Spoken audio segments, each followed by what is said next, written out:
Fala galera, Rodrigo Flauzino na área e hoje aqui muito honrado aqui, uma conquista ter Dr. Sim na casa. Muito obrigado, Ivan. Rodrigo, muito obrigado. prazer estar aqui. Legal. A gente vai falar só um pouco da história dos caras, né? Porque a história é grande e muito legal.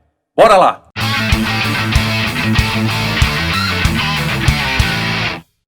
Só dando um toque, não deixe de se inscrever, dá um like aí, tem um apoia-se, descrição do vídeo tem o link lá. Você pode, já pensou, você vem aqui assistir o Dr. Sim ao vivo? Vale a pena, hein? Ivan, vamos lá. Back Home Again é o novo CD, certo? Isso. De volta ao lar. Por que de volta ao lar? O que você quer dizer com isso aí? Back Home Again tem uma história bacana. O nome foi extraído da música Lost in Space, que foi o nosso primeiro single, logo depois que a gente decidiu voltar mesmo, quando a gente convidou o Thiago e ele topou ser da banda. O primeiro movimento que a gente fez foi ir pro estúdio, compor uma música. A gente compôs o Back Home Again, Lost in Space, que fala, na letra fala Back Home Again, fala essa frase, porque na realidade é uma metáfora, a gente utilizou aquela música para sentimentos e o André compôs uma coisa que depois ele mesmo sentiu dentro dele que era uma espécie de um grito essa letra, quase de socorro, vamos dizer assim, que a gente estava se sentindo à deriva mesmo naquele período pós-Buzik, assim, o Buzik já tinha, sei lá, 1 ano e meio, a gente já estava tocando há um tempo, mas a gente estava órfão demais da banda da nossa vida, dos sons que a gente criou durante mais da metade da nossa vida, que era o Dr. Sim. Então, essa letra inspirou o nome. E, na realidade, o nome Back Home Again, o meu irmão tinha sugerido, e eu não prestei muita atenção quando ele falou, achei legal, mas tinha umas outras ideias de nome para o álbum. E teve um dia que o Rafael Bittencourt, do Angra, me ligou e sugeriu, cara, eu ouvi Lost in Space, que vocês podiam botar, quando lançar o disco, botar o nome de Back Home Again. Pô, que legal. Aí não deu outra. Quando eu vi que o André tinha falado, o Rafael sintonizou na mesma ideia. É uma coisa super forte, entendeu? Porque a gente tá de volta para casa, a gente tá de volta para o nosso lar, não só musical, mas acho de vida mesmo. Que o Dr. Sim, desde que a gente fundou... Quando vocês começaram? 91. 91? 91, assim, a gente tava tocando com o Supla, e a gente tomou a decisão de ir morar nos Estados Unidos. Eu, o André e o Edu, na época, a gente foi para os Estados Unidos e 92, assim, a gente já estava tocando nos Estados Unidos e gravando em 92, para o disco sair em 93. Então, você vê aí 30 anos, né, praticamente. Sim. Aí levando a banda, de repente foi o que, 2015, vocês falaram, não, vamos parar, vamos acabar. Sim, a gente sentiu na época, um pouco antes do final, né, foi muito triste, a gente sentiu que tinha se perdido aquela coisa que a gente tinha, principalmente aquela relação mesmo natural que tinha, uma coisa de irmão, mas era tudo muito natural nos primeiros 15 anos de banda. Uma vontade, aquela descoberta, sim. Os próximos... E temos que respeitar também, porque o Eduzinho é um gênio musical e talvez a cabeça dele, as concepções já não fossem as mesmas que as nossas, sabe? Mundo de música, como qualquer outro, mas principalmente na música, no mundo do rock and roll, tem muito telefone sem fio, Sim. Tem muita coisa que acaba aumentando, e às vezes nem é aquilo, e aí vira um clima. A gente, graças a Deus, nunca chegou a brigar. Inclusive, a gente, quando decidiu, que a gente sentiu que teve uma época que ficou nublada a coisa, a gente na hora falou, acho que a melhor proposta é parar. Vocês têm uma história incrível, né, cara? Vocês são a maior banda de hard rock do Brasil, cantando em inglês.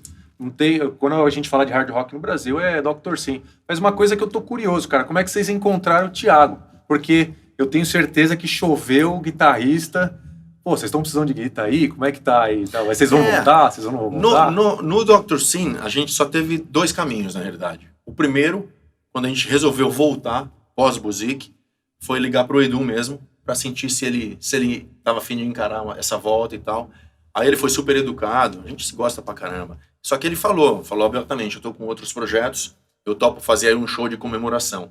Sim. Não era a nossa cabeça, um show pra nós não. A gente tava a fim de viver aquilo tudo de novo, criar de novo e voltar a respirar de novo. Sim. O Dr. Sim e voltar a respirar porque a gente tá no Dr. Sim, porque só quem tem uma coisa, quem construiu algo de tamanha grandeza, imagina e sente, vai poder sentir o que a gente sentiu longe do Dr. Sim.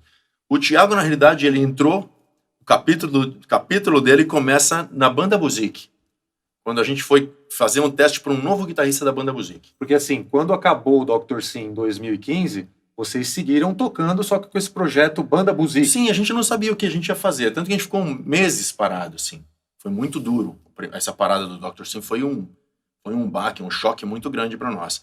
Então, muito parado, a gente compunha um monte de coisa, assim, tinha um monte de coisa que a gente fazia mesmo porque a gente não para. A gente estava produzindo bandas, a gente tocando com meu pai, voltamos a fazer uns shows de jazz com ele na época. Seu pai toca o quê? Toca trompete e canta.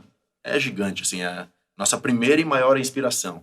Ele fundou a Traditional Jazz Band, já girou o mundo várias vezes tocando. Toca até hoje aí, com 82 anos, o Andrezão tá legal, metendo bronca.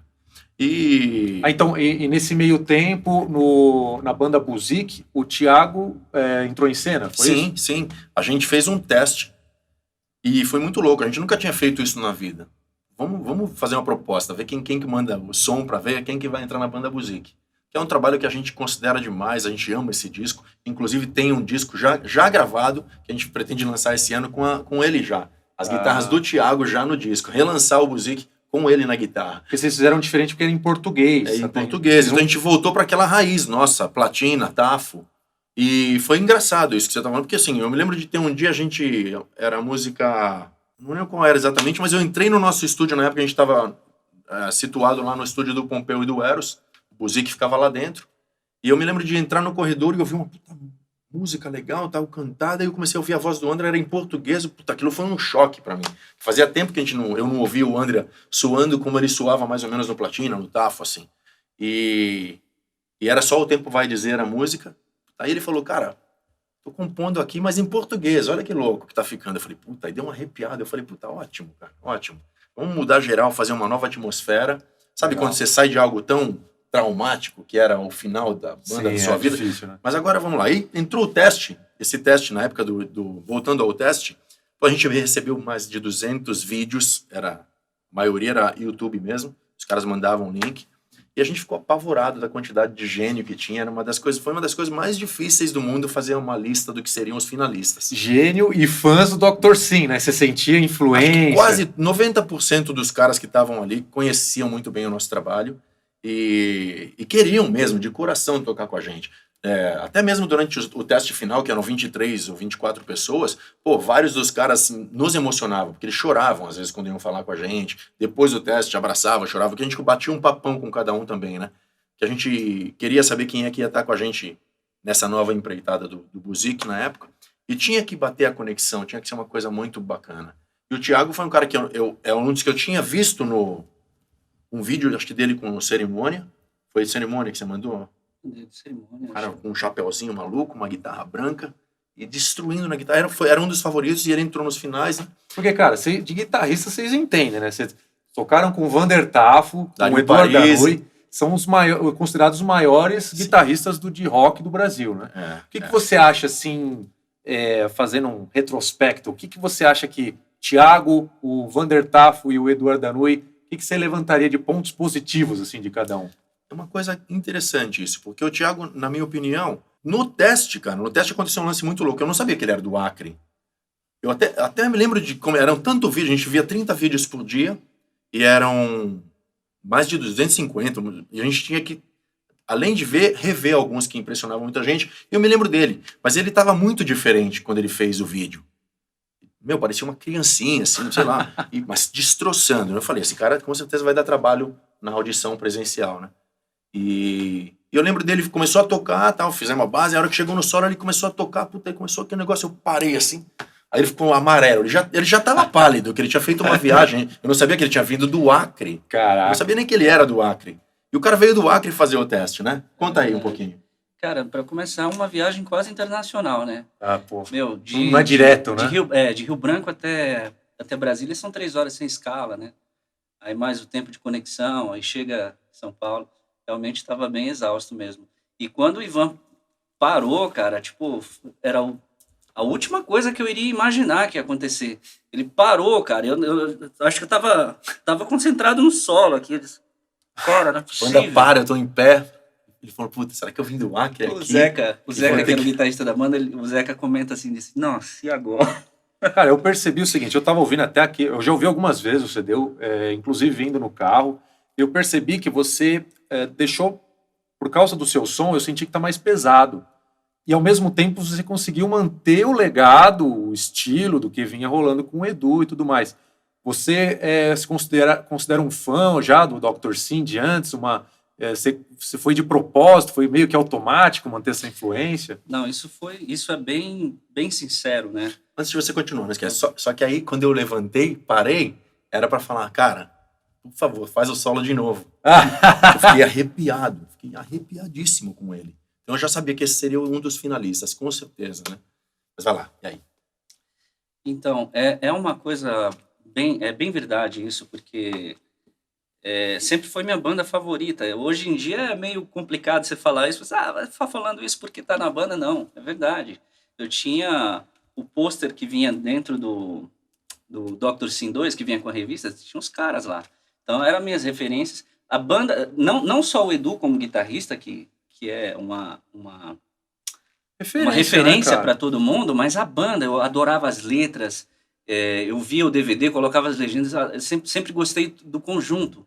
Até tinha uma banda com um amigo aqui de São Paulo, Sérgio, que a gente fazia alguns covers do Doctor. Então, Legal. isso foi uma coisa meio que natural, respeitar o DNA da banda, né? E colocar ali, de alguma forma ali... entrou com personalidade, né? Personalidade. É isso que eu ia falar, porque ele deixou o som mais pesado, o lance dele, ao mesmo tempo ele respeitou o legado, foi essa a impressão que eu tive. E não só o legado do Dr. Sim, mas dos irmãos também, por causa da banda Tafo, porque provavelmente algumas pessoas não sabem que vocês eram da banda Tafo. Sim. Vocês eram um trio junto com o Vander Tafo, um dos maiores guitarristas de rock do Brasil também. Aí depois entrou o Marcelo Souza também no teclado, virou quarteto. Então. Tem muita história, né, cara? E aí deu pra perceber até de repente uma homenagem ali, saquei que você botou alguma coisa meio Vander Tafo, porque eu senti que você é fã dos irmãos. A Fátima Tafo tá enlouquecida com ele, porque ela sente nele muito do Tafo.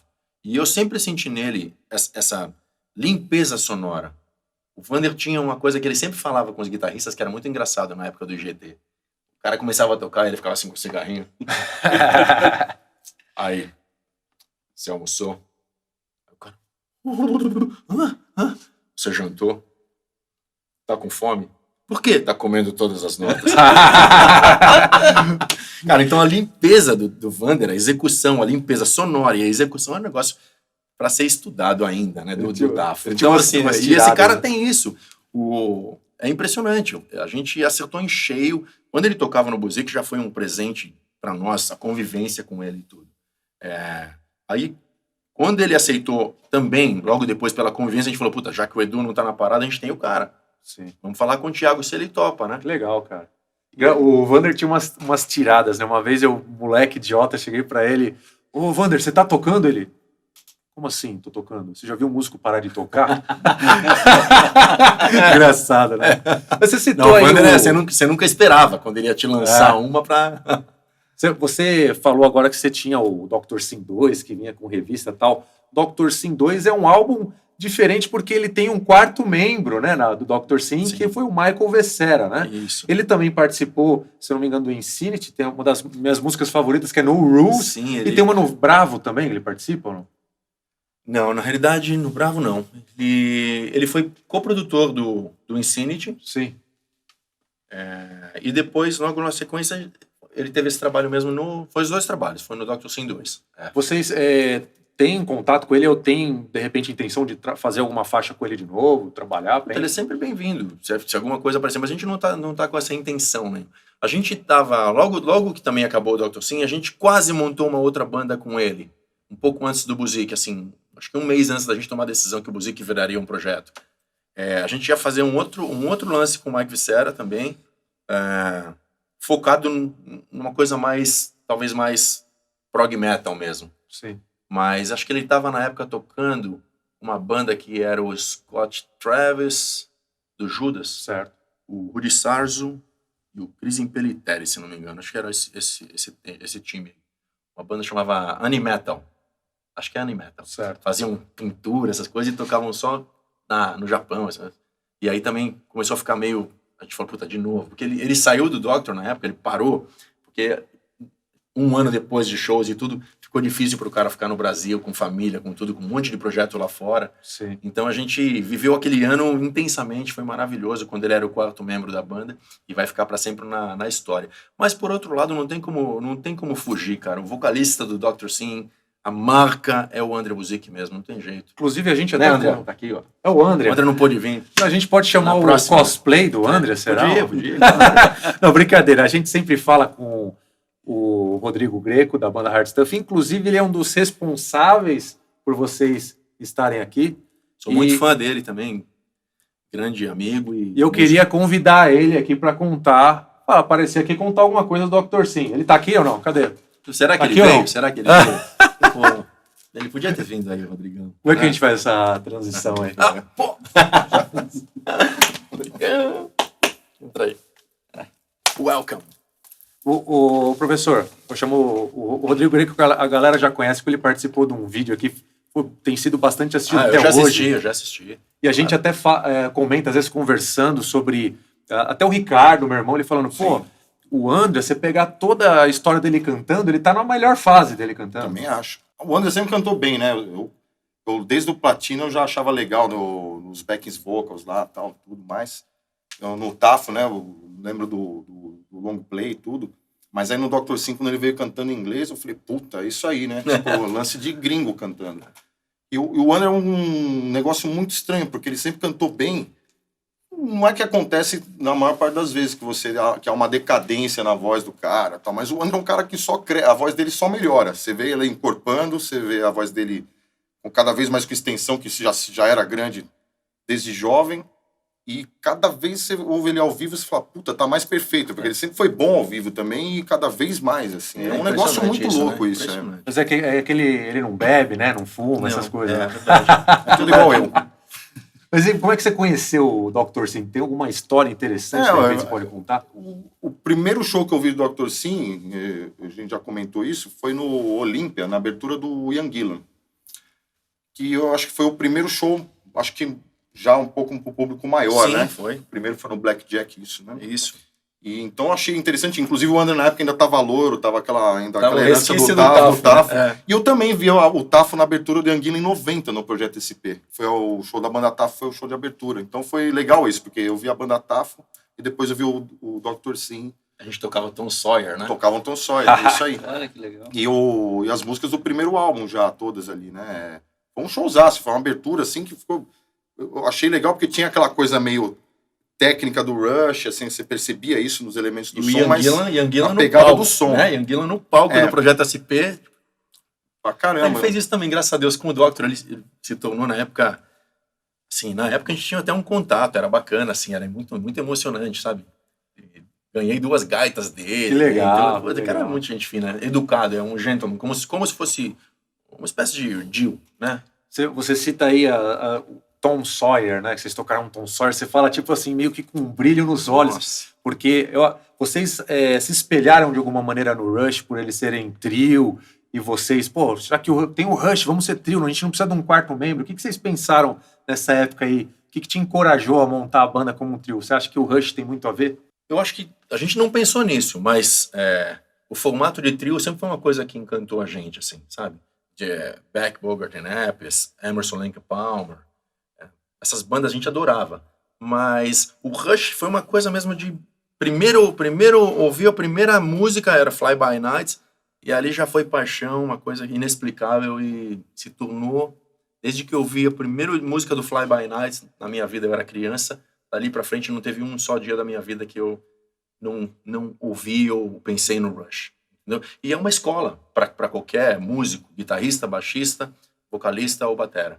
É o Rush, precisão, sabe? Eu percebi aqui, assim como tem nos outros álbuns, vocês têm uns momentos Rush, tipo, você pega, acho que na Shout, tem aquela coisa que para tudo, fica aquela levada bateria e baixo, daí entra a guitarra fazendo uns acordes, depois solando, uma coisa meio free will, como eu falei, é a nossa pressure. Escola, sabe? Acho que é a maior escola, minha e do André.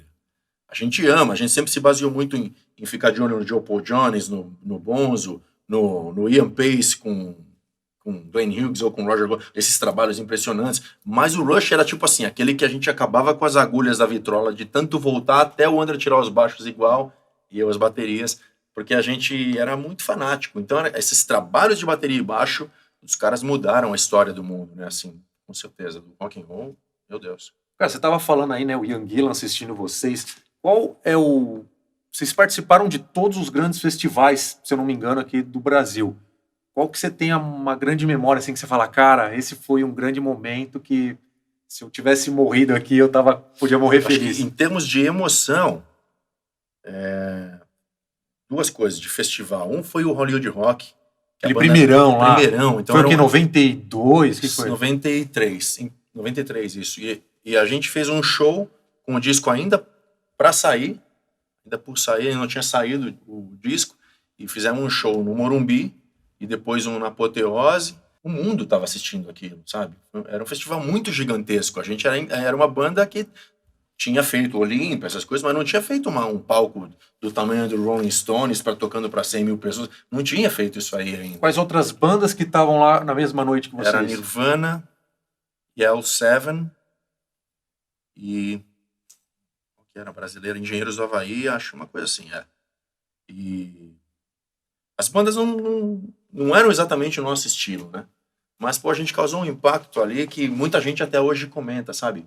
Você pega o Aquiles, ele fala sempre pra mim, sabe? Que quando ele viu aquele kit de batera gigante, ele decidiu que ele ia ter 2 bumbos, que ele ia ter um kit enorme, que dá... Porque, assim, foi um susto mesmo eu acho, pra época brasileira, daquele momento do Brasil, uma banda Acho que ainda é. com aquela vibe, com aquela sonoridade. Foi um choque. Eu me lembro da gente foi parar no Fantástico por causa desse festival. Vocês estavam depois, num tempo, no Top 10 MTV lá. Sim. São as músicas do momento. Né? A Emotional Catastrophe virou um hit. A gente era Sepultura, Dr. Sim, a gente ficava alternando entre quem pegava a primeira colocação de semana, assim, durante muito tempo, porque virou uma febre. Essa época era, pô, a galera, as paradas era rock and roll no Brasil, né? Sim. Inclusive, Era a Moça vocês. tocou no Confissões de Adolescentes. Sim, né? foi também parar em verdade. novela, mas virou uma coisa muito grande. Então esse é um festival que emocionou por tudo isso, a sonoridade, aquele palco. Pô, eu me lembro que eu usava gongo, a batera era gigante, uma batera que eu amava também. E aquilo, pô, eu já ouvi milhares de caras, de músicos, falando que aquilo lá fez eles começarem a banda Era deles. gringo aquilo. Você Pô, olhava, era uma coisa gringa aquilo ali. Né? Emociona até hoje olhar, entendeu? Verdade. Assim, a gente entrou com tamanho sangue nos olhos que era realmente inspirador para quem estivesse vendo. Então, ouviu o Aquiles ou outros caras falando, pô, 2 bumbos. Você pega, o cara é um dos especialistas máximos Sim. de 2 bumbos no mundo, né? Ó, o cara se próprio- influenciou por aquilo. Não foi o Edu Falaschi que ele tava falando que era um grande fã e daí você chamou ele para participar do show que vocês fizeram nesse Monsters of Rock, né? Sim, o Edu, esses caras deles também. Você pega o Felipe Andreoli, o Mariucci, são caras que são bandas que já dominaram o mundo, mas que também se inspiraram por a gente. Isso para nós é um grande presente, porque eles são muito mais novos que a gente, né? A maioria deles. Então, assim, a gente veio um pouquinho antes e causou um estrago ali que inspirou um monte de gente. Isso é muito bacana. E o outro festival foi o Rock in Rio, que era o que faltava pra gente fazer. E eu me lembro, assim, uma das cenas mais emocionantes foi a gente no camarim, era um horário meio cedo, assim. A gente falou, pô, esse horário não deve ter ninguém. Que aí a gente começou a ouvir... Mas de derrubar, já dava pra ver que tinha pelo menos umas 10 mil pessoas gritando, assim. E aquilo no Rock in Rio, a gente falou, puta que foda, cara. A gente entrou, sabe? Cara, vocês construíram o legado, né? Aproveitando esse gancho, deixa eu perguntar uma coisa primeiro pro Thiago. Qual é a sua música e seu álbum favorito do Dr. Sim? Isso é uma pergunta difícil. Eu acho que Eu não vou falar isso aqui porque você fez, certo? Não, tudo bem. Eu vou falar antes. Eu acho que o Brutal, o Brutal e o Dr. Sim 2 foram os 2 discos que eu mais ouvi na minha vida. E o que me impactou mais foi quando eu ouvi Isolated. Então acho que o meu disco favorito e a música favorita, eu acho. E você, professor? Igual. Porque Brutal. o Brutal que eu mais ouvi, a Isolated foi a primeira música do disco que me encantou. Ouvi vários shows dessa tour aqui. Até eu tava falando pro Ivan outro dia que foi um show na SPM, na faculdade, assim, os caras tocando na faculdade. Mó galera que não conhecia, falando, o que é isso, assim, né? Isso é legal pra caramba. E tô gostando, sem puxar o saco, tô gostando muito desse álbum. Acho que tem algumas músicas, assim, fantásticas. Tem o mesmo estilo da forma que o Dr. Sim sempre foi, mas com com algumas coisas acústicas a mais, violões. Tô achando demais essa onda, as letras achei muito legais também. Eu tava até comentando aqui no começo. Depois você me devolve o disco, hein? Ele tá diferente por estar mais pesado, mas ao mesmo tempo ele mantém o legado. Tem essa Run for Life, se não me engano, é numa linha meio Fire, Speed, né? Fire. Rapidona. Mas eu perguntei pra eles quais os álbuns e músicas favoritas do Dr. Sim. Eu quero perguntar pra você diferente. Qual que você não curte tanto quanto os outros, tirando esse, tanto álbum quanto músicas, assim? Eu sou muito fanático pela banda, cara. Cada música é um filho. Eu acho que a gente, na história do Dr. Sim, nunca colocou uma música pra encher linguiça. Eu não me lembro de nenhuma música que eu falasse, essa aqui talvez ficasse de fora. Não consigo. Em determinado momento, a única música que vocês fizeram em português foi Futebol, Mulher e Rock and Roll, certo? Uhum. Vocês, pela resposta de público e tudo mais, vocês pensaram de repente, vamos fazer mais em português? Não tenho dúvida, se a gente tivesse um disco com 15 Futebol, Mulher e Rock and Roll, a gente teria 300% a mais de vendas, de fãs, etc. Não tenho dúvidas. Mas aquilo foi uma música de brincadeira, uma música de astral, uma música de... Pra poder ter o Silvio Luiz com a gente, de alguma forma. Foi isso, na realidade. E como ela é uma música que foi muito... Ela fala muito uma linguagem bem popular, né? Na língua do povo, e com um trocadilho super esperto. Então ela tem essa... Ela é picante, mas secretamente picante, eu diria. Porque a gente não fala nada de errado, é o público que fala, né? E aí, cara, e a música dela é assim, obviamente, é que tem mais views, que tem tudo, etc, essas coisas aí. Tem shows que a gente fala que vai tocar, tem shows que a gente ficou muitos anos sem tocar ela, porque ela, na realidade, ela é um patinho feio. Sim. Ela não cabe com 99% das outras músicas, ela não cabe muito bem. Não combina. Não combina. Começa pelo idioma. Mas né, é engraçado, você pega o cara que tá com a camisa do Slayer lá, ou do Metallica, e ele vai cantar Futebol, Mulher Rock and Roll inteira, porque é uma música de diversão. É uma música que traz isso, ela traz esse astral mesmo de vamos nos divertir, estamos aqui pra tomar uma breja, divertir, e estamos num show de rock and roll. Então o pessoal esquece aquela coisa. Agora não vamos ouvir nada técnico, nada... Apesar que eu acho também o solo dela lindo, uma construção. E até a gente, quando vai fazer uma coisa, a gente é chato, né? Já coloca uma melodiazinha com uma vocalização. Então assim, é uma música que talvez fosse o patinho... É o patinho feio da banda, mas tá lá. Tem orgulho até dela. É legal que vocês sempre experimentaram uma coisa aqui, uma coisa ali, mas uma coisa que eu tenho curiosidade... Vocês provavelmente, não, por algum motivo acredito eu, de não poder relançar o primeiro álbum, vocês tiveram que regravar, sim, certo? E vocês regravaram com, assim, Def Leppard já fez isso, e vocês regravaram nota por nota. E eu nunca tive a chance de perguntar a alguém que fez isso. Como que é, cara? Você pegar aquilo, você pegou track por track, como é que foi esse trampo de gravar nota por nota? Eu quero saber também. Nada, a gente na realidade ficou chateado, porque a gente tinha todos os discos em catálogo, né? E não podia lançar o primeiro de jeito nenhum, porque o fonograma era da gravadora. Aí que a gente fez? Quer saber? Vamos fazer. Aí falaram pra gente, se a gente regravasse, a gente podia lançar. A gente gravou, chamou de Original Sin e pôde levar para vender nos shows e lançar no mercado de novo. Então foi como se tivesse dado um jeitinho do disco estar de novo. Mas ele é bacana, mas ele não tem a alma que tinha o primeiro disco. Pelo seguinte, não pelo som nem nada assim. Eu acho que o momento, existe uma atmosfera que é captada, a alma daquele momento, sabe? Sim. De 3 caras super jovens gravando seu primeiro disco nos Estados Unidos com uma produção monstruosa. Pô, a batera, o jeito que a bateria soa no primeiro CD é assustador até hoje, sabe? O cara usou 98 Mas que é impressionante gravar nota por nota, faça favor, né? É um trampo, cara. Mas eu achei muito parecido, cara. Achei, por isso que eu fiquei a gente ficou ouvindo bastante o primeiro para tentar não fazer nenhum exagero. Porque o primeiro disco, ele não é como o Brutal. Ele tinha um produtor chato, eu diria, que brecava a gente, né? A gente não estava acostumado com esse negócio. Eu lembro de um dia que eu liguei pro Brasil, eu falei, eu vou quebrar esse cara. O cara tá querendo mudar as letras, todas as músicas, tá querendo mudar os arranjos, quer que eu fique fazendo pattern. Pois aí você tá lá, bicho, naquela onda, a gente tava sabe? Eu queria fazer o que desse na telha, vou sair virando. As músicas iam ser todas tipo Burn. Que é uma solo de batera. Só que aí eu falava, não, reto. Aí chegou um dia que ele quis mudar umas letras, e aí eu fiquei louco. Falei, não, cara, acabou com a música agora. E, se não me engano, inclusive, uma que me doeu muito na época foi a Gave My Soul to Rock and Roll. E ela era simples, objetiva, era como se fosse um I Love Rock and Roll da Joan Jett, era como se fosse um We Will Rock, era muito fácil, muito grudento, o cara decorava em 5 segundos. De repente, né, sabe, The Fire Burns Cold, só o título já enrola a língua, né? Sim. E aí a letra super complicada, eu falei, André, como é que você decora essa letra? Era quase um rap pra cantar.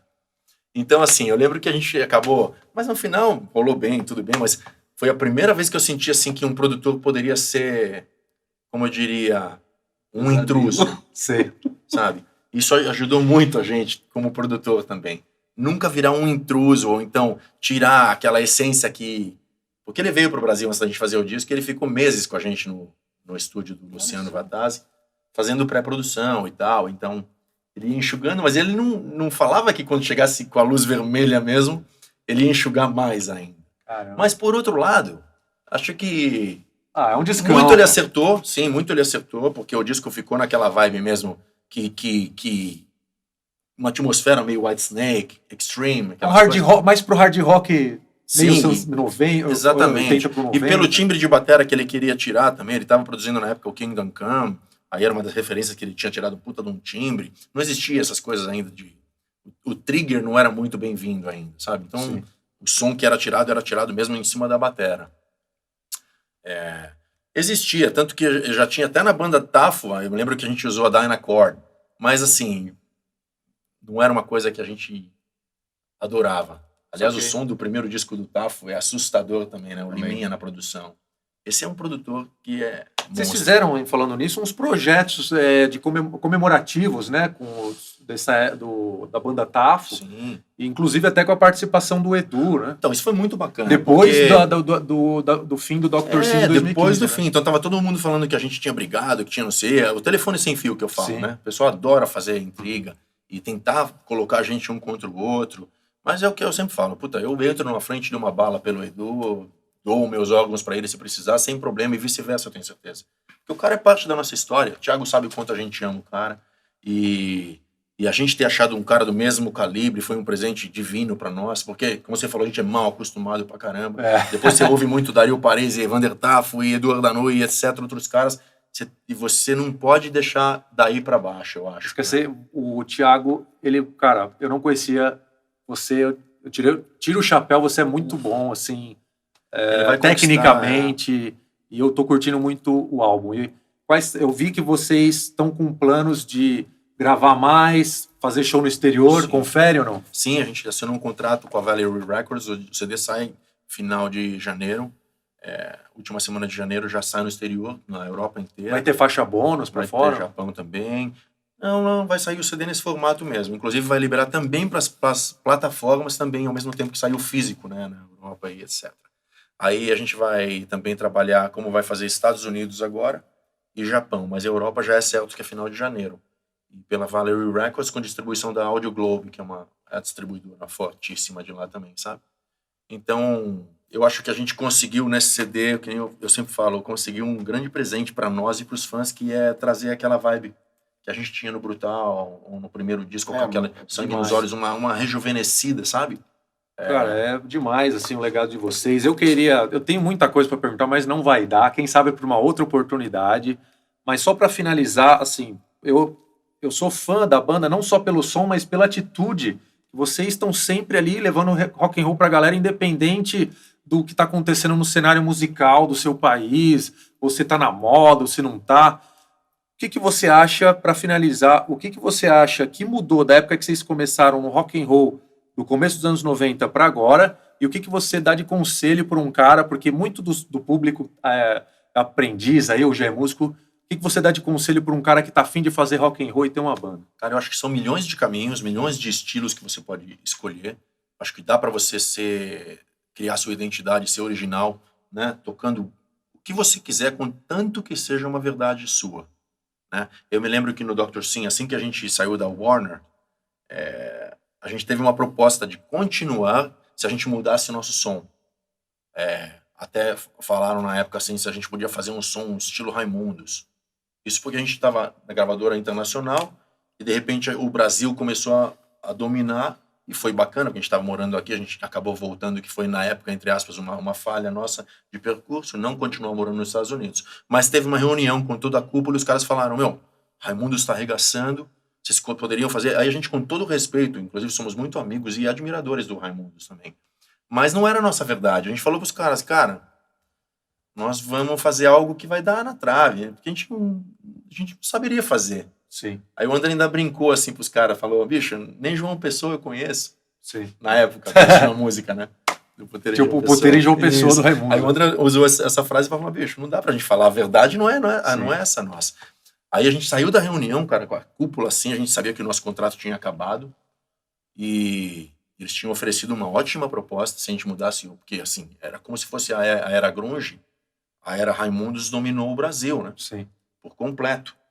E a gente bateu a porta assim, cara, em vez da gente ficar triste, a gente virou um pro outro e falou, meu amigo, nós vamos gravar o próximo disco no mesmo estúdio que a gente gravou o primeiro.